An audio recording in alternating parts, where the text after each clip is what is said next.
Alors bonjour tout le monde. J'espère que vous passez un bon été. Donc comme vous le voyez, je suis dehors. Je suis quelque part dans un pré sur la terre de France. Et je voulais aborder un petit sujet qui est assez central aujourd'hui, qui est celui de l'athéisme et de la croyance. Sachant qu'il n'y a qu'une seule vérité, par définition, puisque la vérité est unique.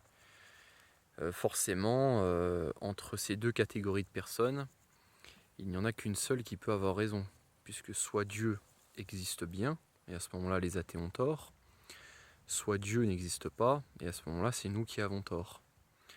Alors est-ce qu'il est possible de savoir? C'est ce qu'on va voir. Ce que je voudrais dire d'abord, c'est que depuis quelque temps, j'ai réalisé quelque chose. C'est que peu de gens sont prêts à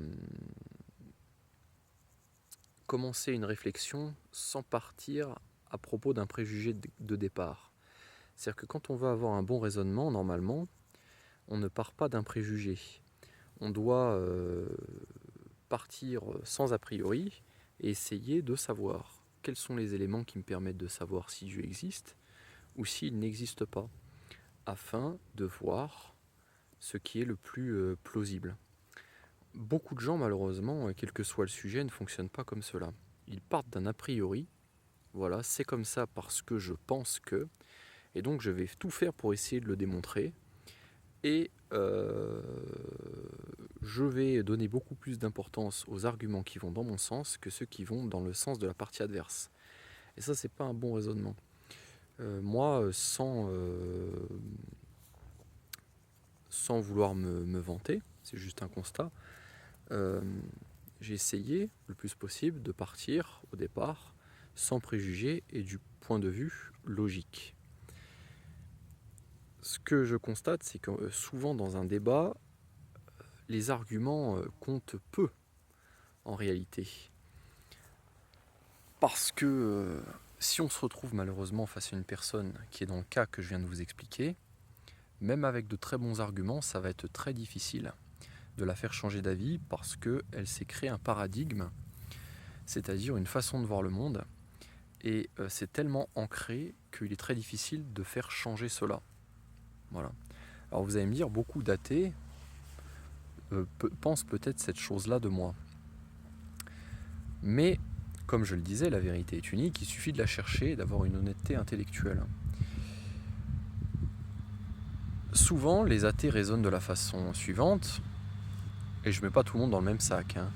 Je parle de beaucoup d'athées que j'ai rencontrés, je ne généralise pas. Il y a des athées qui sont intelligents, même si pour moi, l'athéisme n'est pas une manière logique de voir le monde. Mais il y a des athées parfaitement intelligents, évidemment. Bref, beaucoup d'athées partent de ce principe-là. Dieu, on ne le voit pas, donc il n'existe pas. Alors ça, c'est une façon très limitée de voir les choses, parce qu'il y a beaucoup de choses qui ne se voient pas et qui existent bel et bien. Parce qu'on est dans un monde tout à fait matérialiste, où on veut tout montrer, toucher, quantifier. Et ce qui nous dépasse, ce qu'on ne peut expliquer, eh bien à ce moment-là, on dit que ça n'existe pas. C'est très léger. Il y a un autre argument qui dit il y a beaucoup de mal dans le monde, donc si Dieu existait, il interviendrait, donc vu qu'il y a du mal dans le monde, Dieu n'existe pas. Alors j'ai déjà répondu à cette question. Si Dieu existe, pourquoi permet-il le mal sans intervenir? J'ai répondu dans une autre vidéo, si ça vous intéresse, vous pouvez regarder. Alors, à propos du premier argument athée que l'on voit souvent, que l'on entend souvent, je ne le vois pas, donc il n'existe pas, c'est une invention de l'homme, etc. etc. Si on part de votre raisonnement, à ce moment-là, l'amour n'existe pas. Ou si l'amour existe, vous devriez être capable de me le quantifier, de me le montrer physiquement, et même de me faire une livraison d'amour. Voilà, demain matin, vous m'envoyez la cargaison à 10 heures. Voilà. Donc l'amour, c'est justement une chose tout à fait immatérielle, d'accord, et qui pourtant a une puissance extraordinaire. On est capable d'énormément de choses par amour. Voilà quoi, il n'y a pas plus grand que l'amour. Et pourtant, c'est une chose parfaitement invisible et immatérielle. Vous voyez ? Au passage, même à Wall Street, au CAC 40, dans la bourse, qui représente quand même le summum du matérialisme, puisque c'est l'argent, et bien même cette chose-là est gouvernée par l'immatériel, qui s'appelle la confiance. Parce que si des boursicoteurs n'ont plus confiance, et bien à ce moment-là, tout se casse la figure. Et le summum du matérialisme peut se casser la figure si la confiance n'est plus là. Et la confiance, c'est quelque chose de tout à fait immatériel. La douleur, c'est immatériel. Le plaisir, quel qu'il soit, c'est quelque chose d'immatériel. Il y a énormément de choses comme ça immatérielles qui pourtant gouvernent le monde.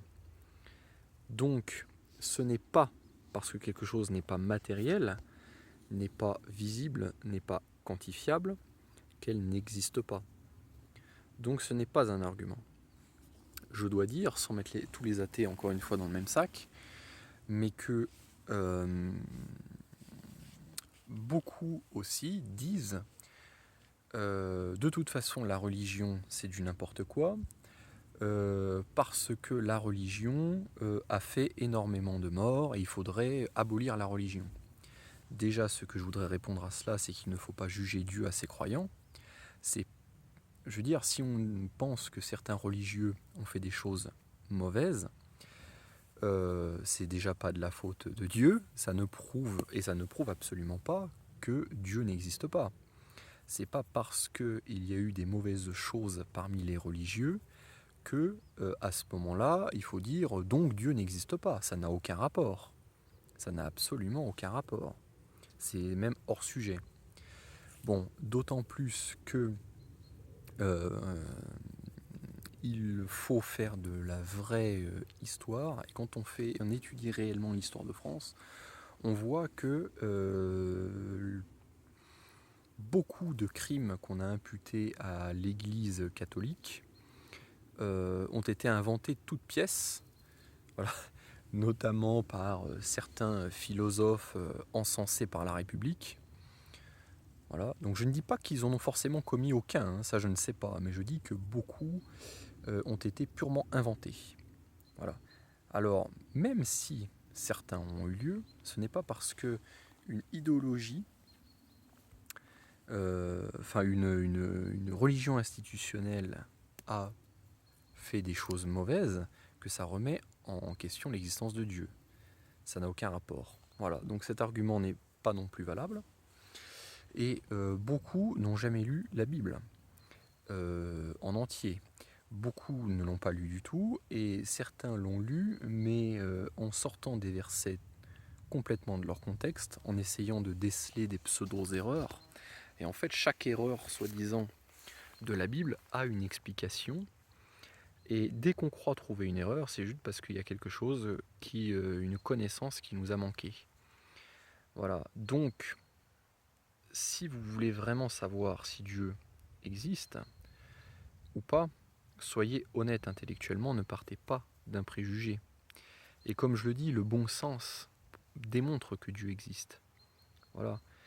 J'avais publié une photo en mettant Nancy, la ville de Nancy, d'une vue aérienne, et en mettant les architectes et les maçons n'existent pas, cette ville s'est faite seule suite à des millions d'années d'érosion.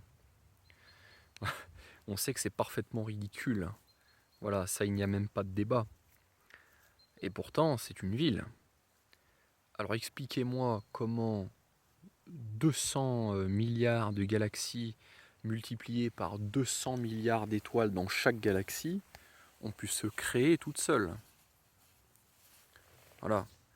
J'avais dit également que la probabilité pour qu'une protéine se forme par chance est de 1 sur 10 puissance 164, qu'un organisme unicellulaire est composé d'au minimum 400 protéines, d'accord, et que nous sommes composés de 100 000 milliards de cellules qui interagissent entre elles, avec un ADN qui est un code génétique, et ça sur des millions d'espèces animales et végétales sur Terre. Donc voilà. Et je rappelle que dans aucun laboratoire sur Terre, nous avons réussi à créer une matière vivante à partir de matière non vivante, malgré la technologie que nous possédons.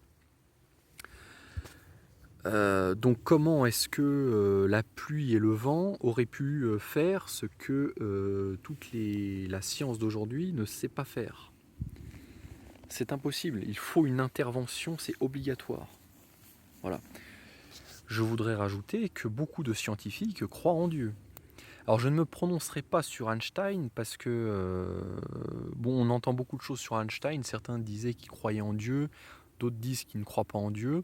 Il me semble quand même qu'il a bien parlé de sa croyance en une puissance créatrice. Bon, en tout cas pour Newton, ça fait pas beaucoup de doute. Newton, qui était quand même pas un idiot, croyait en Dieu. Voilà. Je voudrais également dire que beaucoup d'athées disent oui, bon, les gens se sont inventés un dieu comme ça pour se rassurer.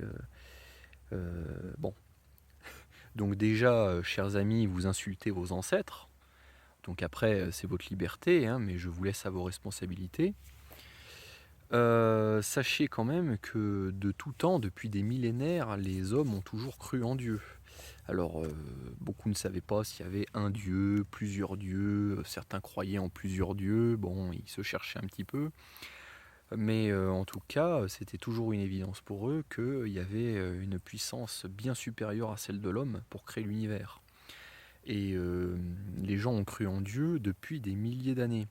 Donc il y a des gens aujourd'hui en 2016 qui disent tous nos ancêtres depuis des millénaires sont des gros abrutis, et moi qui viens de naître, qui débarque et qui connais rien à la vie, je vais vous expliquer que vous avez rien compris et que moi j'ai tout compris, parce que je sais que Dieu n'existe pas, parce que je ne l'ai pas vu.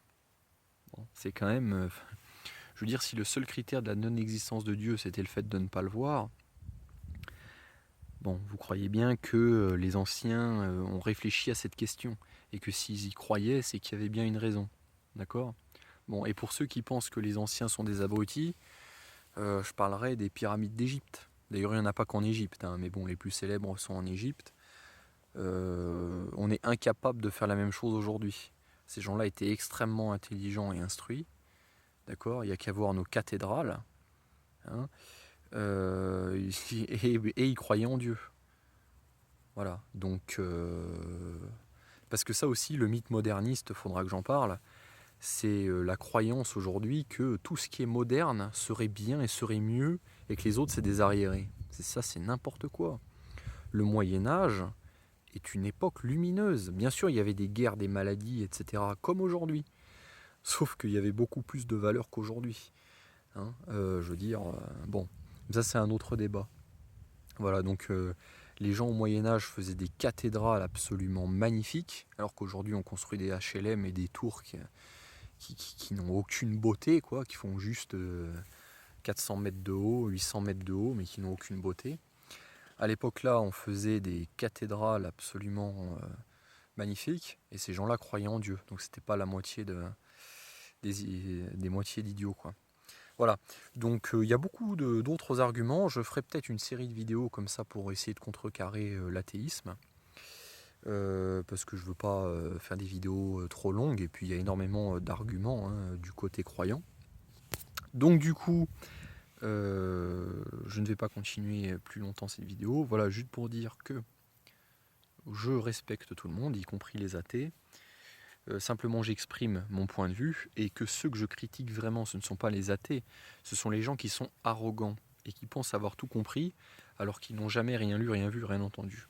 Voilà, mais c'est tout. Donc il faut avoir réfléchi après pour parler de quelque chose, et à ce moment-là, moi je suis prêt à parler avec n'importe qui soit athée, et chrétiens, musulmans, hindouistes, tout ce qu'on veut. Voilà. Bonne journée à vous. Regardez la nature. Qui a créé ça à votre avis?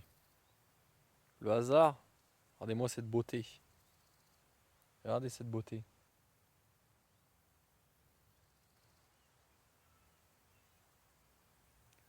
Vous savez qu'il y a même une loi scientifique qui explique que toute chose qui est livrée à elle-même tend à se détériorer.